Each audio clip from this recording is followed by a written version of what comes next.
Back to sports. DJ Chark returned to practice. Romeo Okwara back at practice as well. Yes. Should Lion fans be excited? Per Pride of Detroit, per a lot of different people, yes, Romeo Okwara was at practice today for his first time in a while. And yes, Lions fans should be excited. This is a guy who, in 9 games in 2020, had 10 sacks, 44 combined tackles, 11 tackles for loss, 18 quarterback hits, and 3 forced fumbles. So this guy is a playmaker. This guy is a playmaker that you can put, if you're the Detroit Lions, on a much-needed defensive line. You need someone in there to help out Hutch. Obviously, we saw Julian Okwara do that in the last game. We've seen, Pascal when he's in there playing well, but he's on the injury report, did not practice today.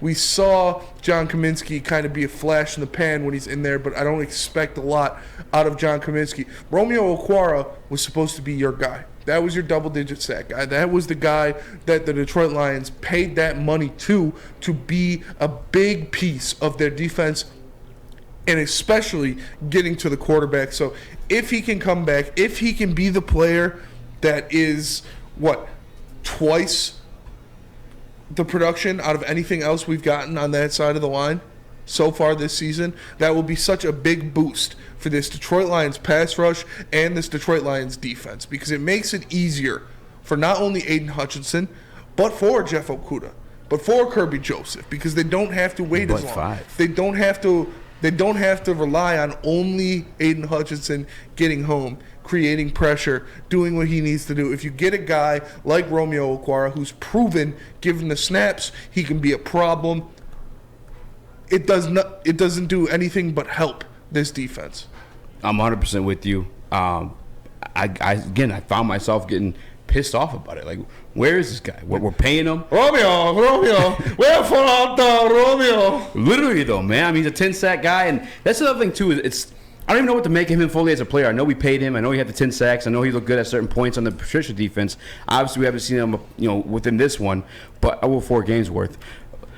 I don't even know what to make of him as a player completely, but any type of body at this point helps. I don't know if you guys know this too, but Josh Pascal went out during the last game with a knee injury, and him missing practice this Wednesday following that knee injury is not a good sign. Not a good sign. And Josh Pascal, in my opinion, if you guys watch the tape, I know I'm a little bit nerdier than most people, but you watch the tape, he led to Julian Okwara's sack on Justin Fields last week. He's great at containing that outside edge. Like, Josh Pascal has been valuable to this defensive line, and I feel so much better, I guess, with the Romeo Okwara coming along, because as much as I made the tweet, and if the Detroit Lions make it to the Super Bowl, I'll pay everyone to retweet this $100. As much as I've defended the Glenn and all that other stuff, I still want to see the Lions win. I'd still rather root for them to win versus be here all pissed off that they lost. So everything's better when they win. The Victory Monday is much better. Everyone's happier. Better. Although the draft capital gets lower, it still makes a good feeling in Detroit. As Detroit media, it makes it easier for us to do our job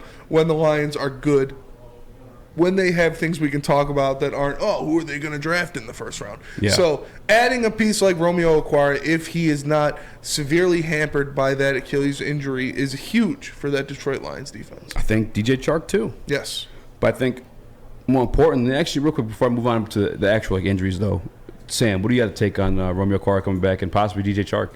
I mean, here's what it speaks to for me. It speaks to that the Lions might actually have something to play for. If the Lions were, say, 1-8, if they would have lost to the Packers and to the Bears, I might just shrug my shoulders. I would have just said, why? Who cares? We're tanking. 100%. But Romeo Okwara, coming into this season, he is the most, I would say, he's had the most production out of any player on this defensive line in terms of sacks by far. He's the guy that has the experience, that has had a 10-sack season, that has also had a 7.5-sack season. And DJ Chark, even, in the 3 games that he's played, I didn't think he was all that bad.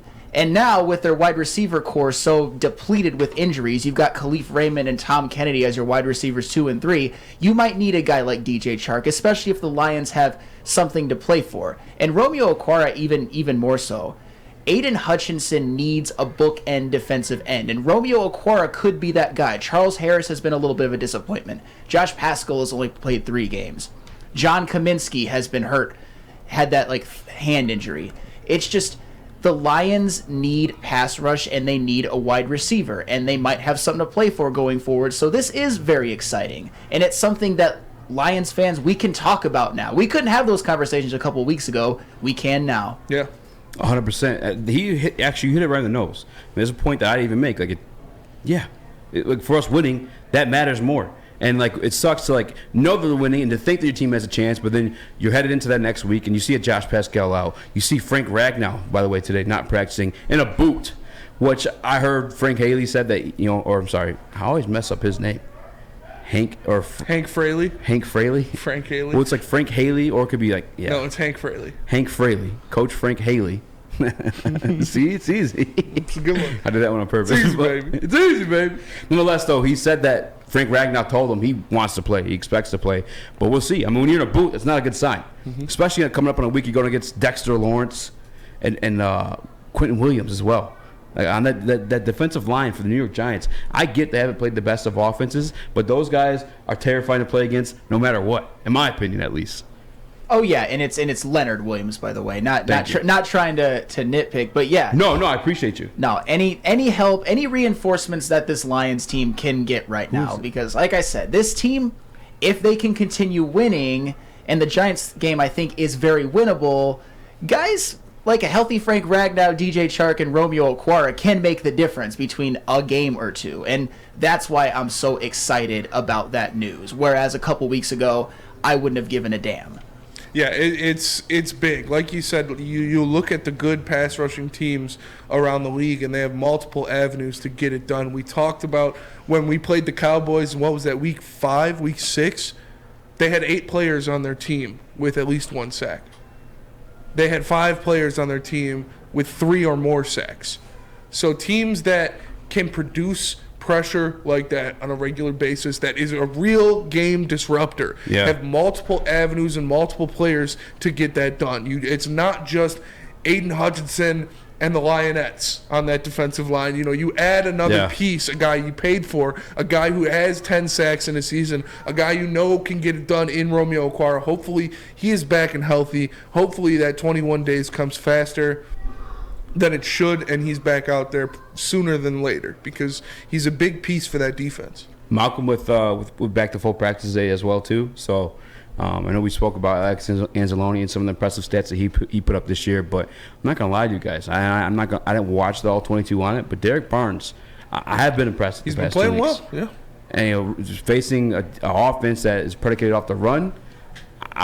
No disrespect to Alex Anzalone, but he led the league in missed tackles last year.